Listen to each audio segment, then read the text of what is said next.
Assalamualaikum warahmatullahi wabarakatuh.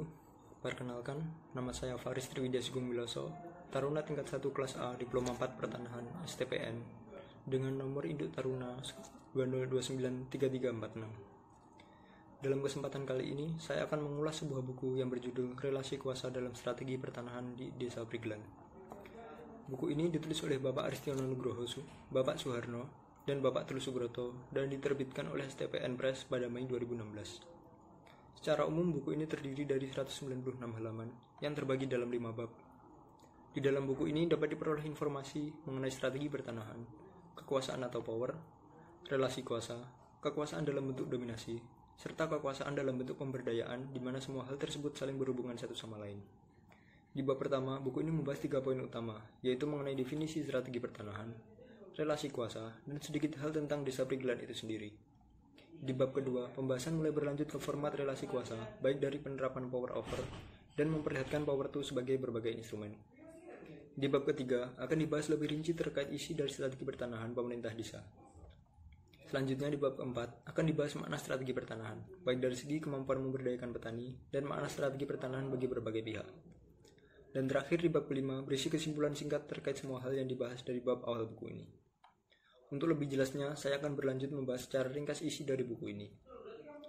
Hal pertama yang dibahas dalam buku ini adalah mengenai strategi pertanahan. Strategi pertanahan dalam konteks pemerintahan desa yang dibahas dalam buku ini dapat diartikan sebagai rencana pertanahan yang digunakan oleh pemerintah desa untuk memberdayakan petani. Atau juga dapat diartikan tindakan pertanahan oleh pemerintah desa untuk mengkonstruksi pemberdayaan petani. Namun strategi pertanahan yang dibuat oleh pemerintah desa biasanya dimaknai berbeda oleh berbagai pihak. Oleh karena itu, strategi pertanahan yang diterapkan oleh pemerintah desa perlu memperhatikan 3 hal penting. Pertama, situasi dan kondisi yang dihadapi petani. Karena hal ini dapat menekan maupun mendukung petani dalam mencapai kesejahteraan. Kedua, pola relasi antar elemen desa. Karena sinergi elemen desa diperlukan dalam memberdayakan petani. Ketiga, motivasi petani. Karena hal ini merupakan penggerak utama aktivitas petani, baik secara individu maupun kelompok.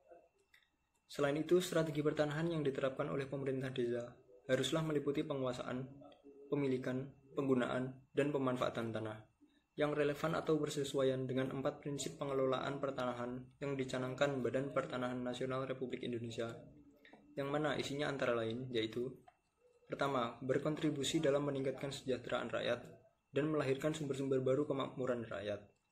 Kedua, berkontribusi dalam meningkatkan tatanan kehidupan bersama yang lebih berkeadilan dalam kaitannya dengan pemanfaatan, penggunaan, penguasaan, dan pemilikan tanah. Ketiga, berkontribusi dalam menjamin keberlanjutan sistem kemasyarakatan, kebangsaan, dan kenegaraan Indonesia dengan memberi akses seluas-luasnya pada generasi yang akan datang pada sumber-sumber ekonomi masyarakat terutama tanah. Keempat, berkontribusi dalam menciptakan tatanan kehidupan bersama secara harmonis dengan mengatasi berbagai sengketa dan konflik pertanahan di seluruh tanah air, dan menata sistem pengelolaan yang tidak lagi melahirkan sengketa dan konflik di kemudian hari. Selanjutnya, beralih ke pembahasan mengenai kekuasaan, relasi kuasa, kekuasaan dalam bentuk dominasi, dan pemberdayaan. Dalam buku ini, mengambil kutipan dari Linda Thomas pada bukunya yang berjudul Language, Society and Power yang berbunyi, relasi kuasa atau power relation ialah hubungan antara suatu kelompok dengan kelompok lain dengan berdasarkan ideologi tertentu. Sedangkan kekuasaan sendiri adalah konsep yang kompleks dan abstrak yang secara nyata mempengaruhi kehidupan mereka. Kekuasaan juga bisa diartikan sebagai kemampuan pemangku kepentingan untuk menentang atau mendukung individu ataupun kelompok lainnya. Dalam konteks strategi pertanahan, maka relasi kuasa terdiri dari relasi antara 4 pihak, yaitu pemerintah desa sebagai pihak yang menetapkan strategi pertanahan, petani sebagai pihak yang menjadi sasaran strategi pertanahan, kelompok tani sebagai pihak yang memperjuangkan kepentingan petani, gabungan kelompok tani sebagai pihak yang memperjuangkan kepentingan kelompok tani. Dalam buku ini juga disebutkan bahwa Angus Stewart dalam buku milik Ivanovic Augusta menyebutkan bahwa kekuasaan dibagi dalam 2 bagian, yaitu kekuasaan dalam bentuk dominasi dan kekuasaan dalam bentuk pemberdayaan. Kekuasaan dalam bentuk dominasi atau juga disebut power over dipandang sebagai alat strategis untuk mencapai tujuan melalui mobilisasi sumber daya. Selain itu, kekuasaan juga sejajar dengan otoritas, sehingga memiliki keresmian dan legitimasi untuk mendesakkan keinginan kepada orang lain. Sedangkan kekuasaan dalam bentuk pemberdayaan atau juga disebut power to dipandang sebagai wujud otonomi masyarakat melalui proses intersubjektif yang mampu menciptakan solidaritas bersama.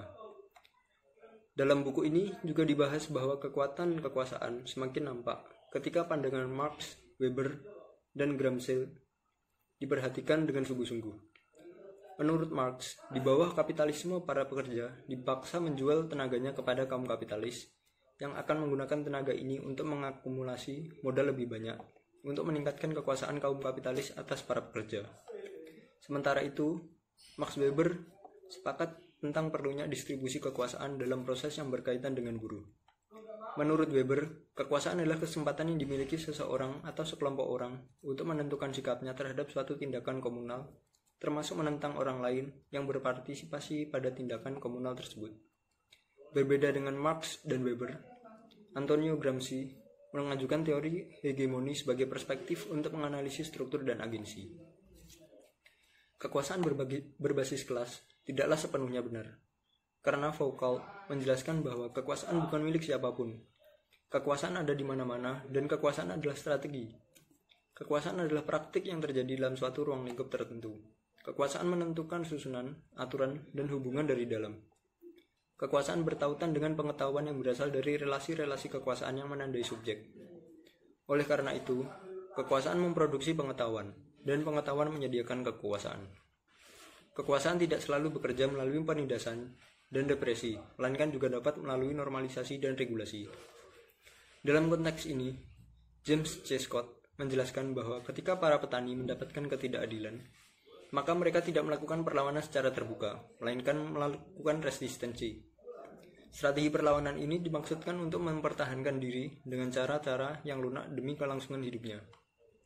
Perlawanan semacam ini oleh beberapa pihak sering tidak diakui oleh sebagai perlawanan, karena tindakannya yang tidak mengancam pemilik kuasa.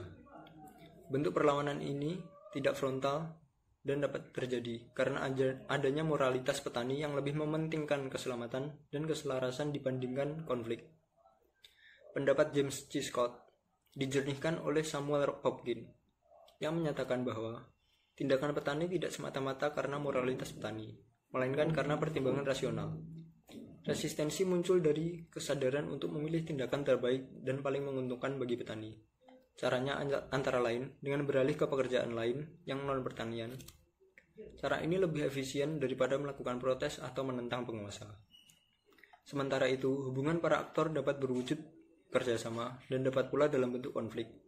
Sehingga untuk memelihara relasi tersebut diperlukan skema resolusi konflik atau penyeimbangan kekuasaan antar faktor.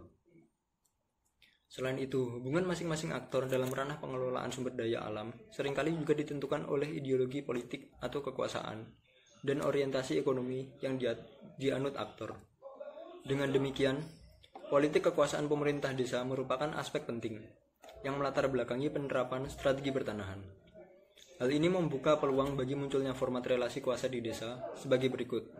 Pertama, adanya upaya untuk menerapkan power over relation, agar tujuan untuk memberdayakan petani dapat tercapai dengan memainkan relasi kuasa sebagai pertama, instrumen pencapaian tujuan, dan yang kedua, instrumen mobilisasi sumber daya.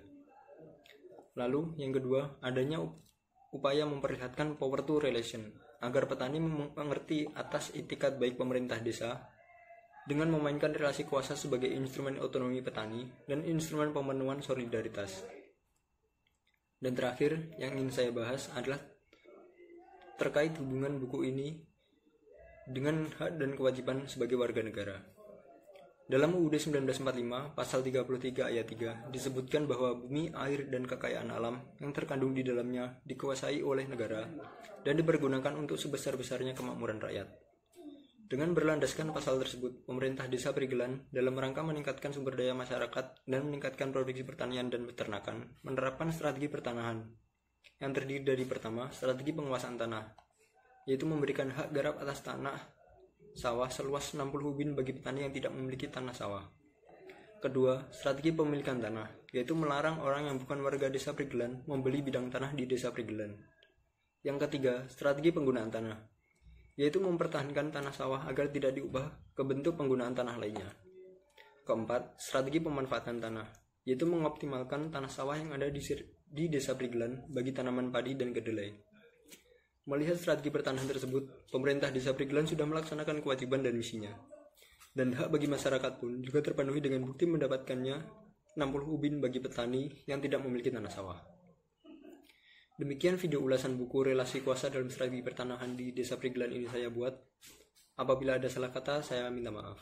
Wassalamualaikum warahmatullahi wabarakatuh.